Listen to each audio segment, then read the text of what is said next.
Bismillahirrahmanirrahim. Assalamu alaikum class. I hope you all are fine.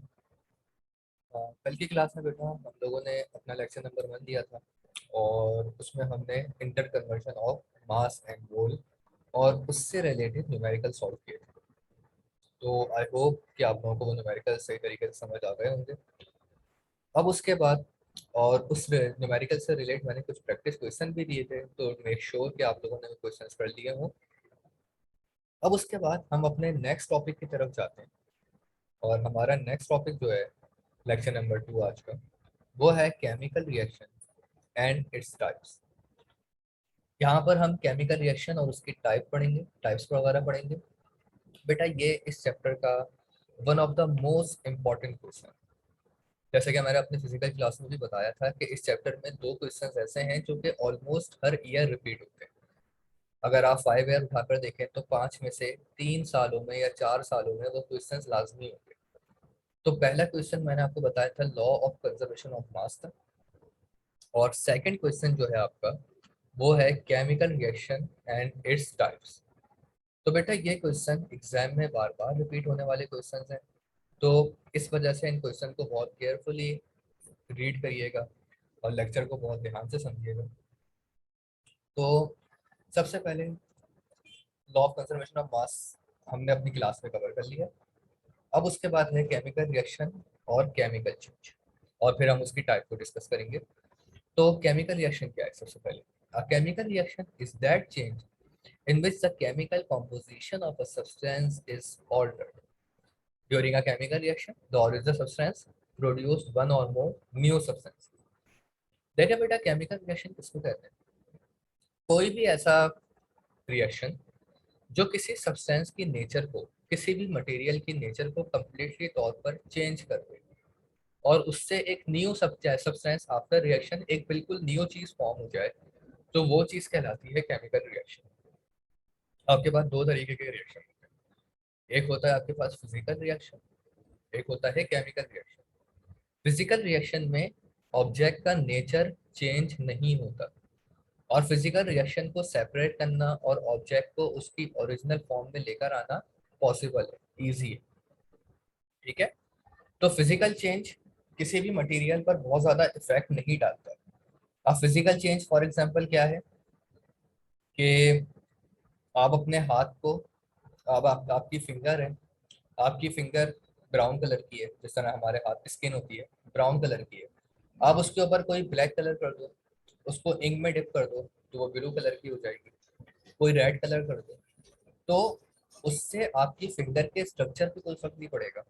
वो सिर्फ और सिर्फ उसकी जो फिजिकल अपीयरेंस है वो चेंज हो जाएगी। और जब आप उसको रिवर्स करना चाहो, आप रिवर्स कर सकते हो। अपने हाथों को वॉश कर लें, वो कलर रिमूव हो जाएगा, आपका ओरिजिनल कलर वापस मिल जाएगा। तो ये आपका क्या है? फिजिकल चेंज, जो कि आपके ऑब्जेक्ट के ऊपर कोई इम्पैक्ट लेकर नहीं आ रहा, वो सिर्फ उसकी फिजिकल अपीयरेंस को चेंज कर रहा है। लेकिन केमिकल रिएक्शन क्या होता है? वो ऑब्जेक्ट की नेचर को ही चेंज कर लेता है, उसकी physical appearance as well as उसकी केमिकल अपीयरेंस दोनों को चेंज कर देता है।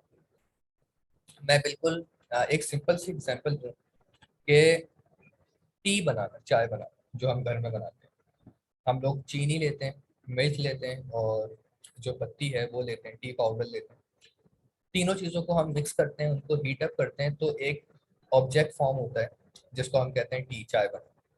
अब अगर आपसे कोई ये बोले कि आप उस ऑब्जेक्ट को दोबारा सेपरेट करके दिखाओ, उसमें से चीनी अलग कर दो, दूध अलग कर दो और पत्ती जो है, टी पाउडर जो है, उसको अलग कर दो, तो ये पॉसिबल नहीं होगा। एक दफ़ा वो बन गया तो अब उसके बाद उसको ब्रेक करना, उसको अलग करना ऑलमोस्ट इम्पॉसिबल। तो ऐसा रिएक्शन जो कहलाता है वो केमिकल चेंज कहलाता है, जिससे ऑब्जेक्ट कंप्लीटली तौर पर चेंज हो जाता है। इवन वो अपनी स्टेट ऑफ मैटर को भी चेंज कर लेता है, सॉलिड से लिक्विड में कन्वर्ट हो जाता है, लिक्विड से गैस में कन्वर्ट हो जाता है। जैसे कि आपका चीनी है, आपकी पत्ती है, वो आपके, और दूध है, वो लिक्विड स्टेट में थे, कुछ इनमें से सॉलिड में थे, कुछ लिक्विड स्टेट में थे, लेकिन सारी चीजें मर्ज होने के बाद वो किस में कन्वर्ट होगा? Total liquid state. तो यहाँ पर कुछ केमिकल रिएक्शन की एग्जांपल है, जैसे आयरन है और ऑक्सीजन, जब ये आपस में कंबाइन होते हैं तो आयरन ऑक्साइड बन जाता है, जिसको हम कहते हैं रस्ट, और रस्ट कहते हैं जंग को।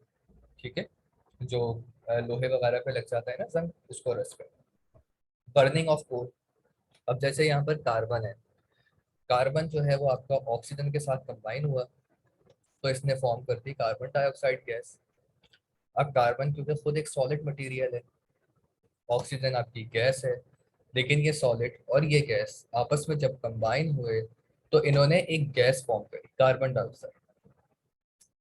तो ये आपके केमिकल चेंज की एग्जांपल। अब जब आपको केमिकल रिएक्शन या केमिकल चेंज की हमने डेफिनेशन पढ़ ली, तो अब हम उसके टाइप्स ऑफ केमिकल रिएक्शन देखते हैं। तो केमिकल रिएक्शन जो है उसके आपके पास 5 टाइप्स होती हैं। Decomposition reaction, addition reaction, single displacement reaction, double displacement reaction and combustion reaction. तो सबसे पहले हम डिकम्पोजिशन रिएक्शन को स्टडी करते हैं। Decomposition reaction is that chemical reaction in which a substance is divided into two or more simpler substances। बेटा इसमें क्या होता है कि आपके पास एक कंपाउंड होता है और वो दो या दो से ज्यादा सिमिलर सब्सटेंस के अंदर, सिंपल सब्सटेंस के अंदर ब्रेक हो जाता है। फॉर एग्जांपल ये आपके पास है कैल्शियम कार्बोनेट, ठीक है। कैल्शियम कार्बोनेट जब ब्रेक हुआ, हमने इसको हीटअप किया, हीटअप करने की वजह से ये ब्रेक हुआ, इसने एक तरफ बना दिया कैल्शियम ऑक्साइड और दूसरी तरफ इसने बना दी कार्बन डाइऑक्साइड गैस।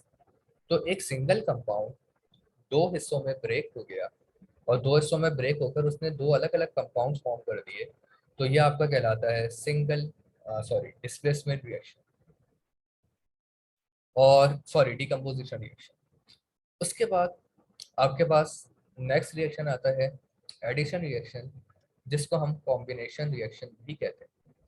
तो addition reaction is that reaction in which two और more substances combine to form a single substance. Addition reaction is the reverse of decomposition reaction. देखिए बेटा, एडिशन रिएक्शन को हम सिंपल वर्ड्स में ये कह सकते हैं कि ये आपका डिकम्पोजिशन रिएक्शन का बिल्कुल रिवर्स है। डिकम्पोजिशन रिएक्शन में क्या होता है कि एक सिंगल कंपाउंड दो या दो से ज्यादा अलग अलग कंपाउंड में ब्रेक हो जाता है। एडिशन रिएक्शन के अंदर दो या दो से ज्यादा अलग अलग कंपाउंड एक सिंगल कंपाउंड में वापस ऐड हो जाते हैं। फॉर एग्जाम्पल कैल्शियम ऑक्साइड और कार्बन डाइऑक्साइड। मैं ऊपर वाली एग्जाम्पल को ही यहाँ पे रिवर्स कर रहा हूँ। जैसे कैल्शियम ऑक्साइड और कार्बन डाइऑक्साइड, इन दोनों को हमने आपस में मर्ज किया दोबारा से, तो दोबारा से मर्ज करने की वजह से ये कैल्शियम कार्बोनेट बन गया, सिंपल। तो यहाँ पर दो अलग अलग कंपाउंड्स थे, ये दोनों आपस में केमिकली कंबाइन हुए और केमिकली कंबाइन होने के बाद ये वापस अपने सिंगल कंपाउंड में कन्वर्ट हो गए। तो ये आपका एडिशन रिएक्शन कहलाएगा। आई होप ये आपको दो रिएक्शन समझ आए होंगे। उसके बाद आपके पास रिएक्शन नंबर 3 है, जो कि कहलाता है single displacement reaction. Displacement reaction is that reaction in which one atom or a group of atoms of a compound is replaced by another atom or group of atoms। देखिए बेटा, single displacement reaction में क्या होता है कि एक तरफ तो आपके पास सिंगल कंपाउंड होता है या सिंगल एलिमेंट होता है, दूसरी तरफ आपका ग्रुप ऑफ एलिमेंट या जिसको हम कंपाउंड भी कहते हैं कंपाउंड होता है। इसमें वो सिंगल एलिमेंट दूसरे कंपाउंड के एक पार्टनर को अपने पास एक्सचेंज कर देता है और जो उसका पहला वाला पार्टनर था वो सेपरेट हो जाएगा। तो इसको कहते हैं सिंगल डिस्प्लेसमेंट रिएक्शन। जैसे फॉर एग्जांपल ये जिंक है, जिंक ने हाइड्रोक्लोरिक एसिड के साथ कंबाइन किया, तो इस वक्त हाइड्रोजन के साथ क्लोरीन ऐड था, लेकिन ये क्लोरीन हाइड्रोजन को लीव करके जिंक के साथ कंबाइन हो जाएगा और ये मिलकर बना देंगे जिंक क्लोराइड और हाइड्रोजन गैस सेपरेट हो जाएगी। तो यहाँ पर क्या हुआ, एक्सचेंज ऑफ पार्टनर हुआ, लेकिन एक्सचेंज जो था वो वन साइडेड एक्सचेंज था। सिर्फ हाइड्रोक्लोरिक एसिड ने एक्सचेंज किया, जिंक ने एक्सचेंज नहीं किया क्योंकि जिंक के पास कोई पार्टनर ही नहीं था, ठीक है। तो इस वजह से उसने एक्सचेंज भी नहीं किया और हाइड्रोक्लोरिक एसिड ने अपना पार्टनर क्लोरीन को एक्सचेंज करके जिंक के साथ कंबाइन करवाया और ये बन गया आपका जिंक क्लोराइड और साथ में हाइड्रोजन गैस आपकी सेपरेट हो गई। अब उसके बाद आपके पास आता है डबल डिस्प्लेसमेंट रिएक्शन। देखें ये काफी रिजेंबल करता है सिंगल डिस्प्लेसमेंट रिएक्शन से, बट इसमें क्या होता है कि दोनों तरफ से पार्टनर एक्सचेंज होते हैं। For example in double displacement reaction the two compound exchange their partners so that the new compounds are formed। कि इसमें दोनों तरफ के कंपाउंड, और दोनों अपने एक एक पार्टनर को एक्सचेंज करके एक न्यू कंपाउंड फॉर्म करेंगे। फॉर एग्जांपल, ये है आपके पास सोडियम क्लोराइड। सोडियम क्लोराइड ने कंबाइन किया सिल्वर नाइट्रेट के साथ, ठीक है। AgNO3, Ag सिंबल है सिल्वर का, NO3 नाइट्रेट ग्रुप है। सोडियम क्लोराइड आपको याद होना चाहिए कि ये आपका टेबल सॉल्ट जो हम घरों में इस्तेमाल करते हैं, नॉर्मल सॉल्ट। तो सोडियम क्लोराइड ने सिल्वर नाइट्रेट के साथ कंबाइन किया। अब होगा ये कि सोडियम इस नाइट्रेट के पार्टनर को, NO3 वाले ग्रुप को, अपने पास एक्सेप्ट करेगा।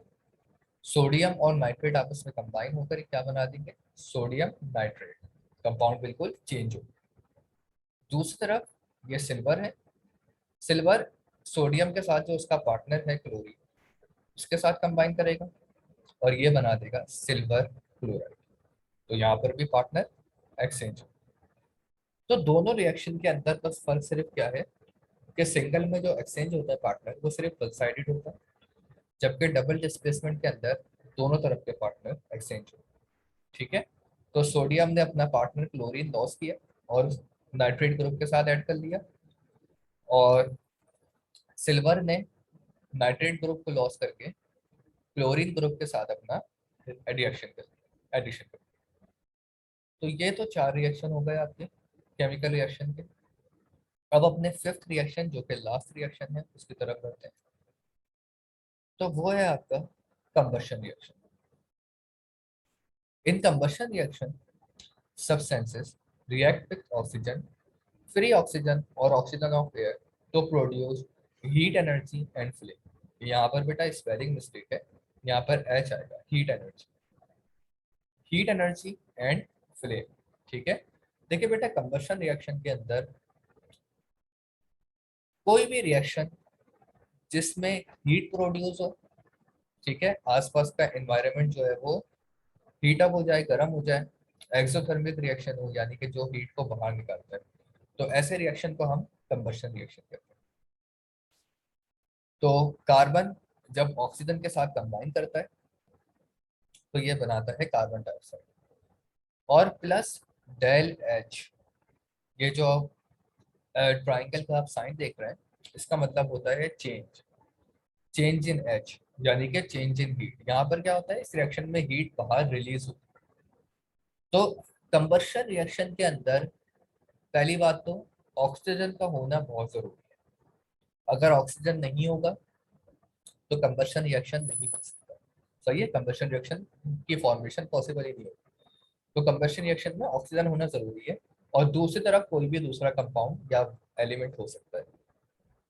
लेकिन मोस्टली कंबशन रिएक्शन में कार्बन भी मौजूद होता है क्योंकि वो हीट जनरेट करने में हेल्प करता है। तो ये कंबशन रिएक्शन की एग्जांपल है कि तो कोई भी ऐसा रिएक्शन जहां पर जो है वो हीट जनरेट हो, फ्लेम प्रोड्यूस हो और आसपास का एनवायरनमेंट जो है वो उसका टेम्परेचर राइज हो जाए, तो वो आपका कंबशन रिएक्शन कहलाता है और उसमें हमेशा हीट रिलीज हो। इसी तरह एक और एग्जांपल है कंबशन रिएक्शन की जो आपके कोर्स में आपकी बुक में मौजूद है, और वो है मीथेन का रिएक्शन ऑक्सीजन के साथ। तो आप अपने लास्ट इसी चैप्टर के लास्ट टॉपिक को बुक में देखेंगे तो उसमें वो रिएक्शन मौजूद होगा। और ये वो रिएक्शन है जो कि हमारे घरों में होता है, हमारे किचन में हो रहा होता है। हमारे पास जो गैस आती है वो मीथेन गैस होती है, जो मैंने अपने क्लास लेक्चर्स में भी बताया था। तो जब वो गैस ऑक्सीजन के साथ कंबाइन करती है तो आपके पास कार्बन डाइऑक्साइड फॉर्म होती है और वाटर पार्टिकल्स फॉर्म होते हैं, वाटर वेपर्स फॉर्म होते हैं। तो इसमें देखें, अगर हम ऑब्जर्व करें, नोट करें तो हमारे किचन का टेम्परेचर बाकी घर के टेम्परेचर के मुकाबले में राइज हुआ हुआ होता है। जिस वक्त किचन में काम हो रहा हो, सही है, खाना वगैरह बन रहा हो, तो उस वक्त किचन का टेम्परेचर बाकी घर के टेम्परेचर के मुकाबले में बढ़ा हुआ होता है क्योंकि वहां पर कंटिन्यूअसली कंबशन रिएक्शन हो रहा होता है, हीट जनरेट होती है, फ्लेम प्रोड्यूस हो रहा होता है, जिसकी वजह से एक्सोथर्मिक रिएक्शन फॉर्म होता है, कार्बन डाइऑक्साइड की फॉर्मेशन होती है। और जहां पर भी कार्बन डाइऑक्साइड की फॉर्मेशन होगी वहां का टेम्परेचर ऑटोमेटिकली राइज हो जाएगा, क्योंकि कार्बन कार्बन डाइऑक्साइड जो है वो हीट जनरेटिंग गैस है, वो हीट को जनरेट करती है। तो बेटा ये कुछ रिएक्शन थे और ये आपका क्वेश्चन था जो बोर्ड के पॉइंट ऑफ व्यू से इंपॉर्टेंट है काफी। और यहाँ पर आपके चैप्टर नंबर 2 का भी एंड होता है। चैप्टर नंबर 2 के सारे टॉपिक हमने कवर कर लिए हैं, कुछ फिजिकल क्लास के अंदर और कुछ यहाँ पर हमने अपने इन 2 लेक्चर्स में।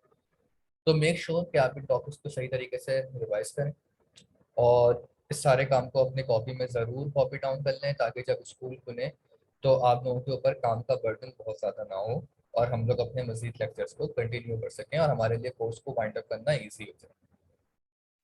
ओके बेटा, गुड लक। तब तक के लिए अल्लाह हाफिज़। ख्याल रखिए।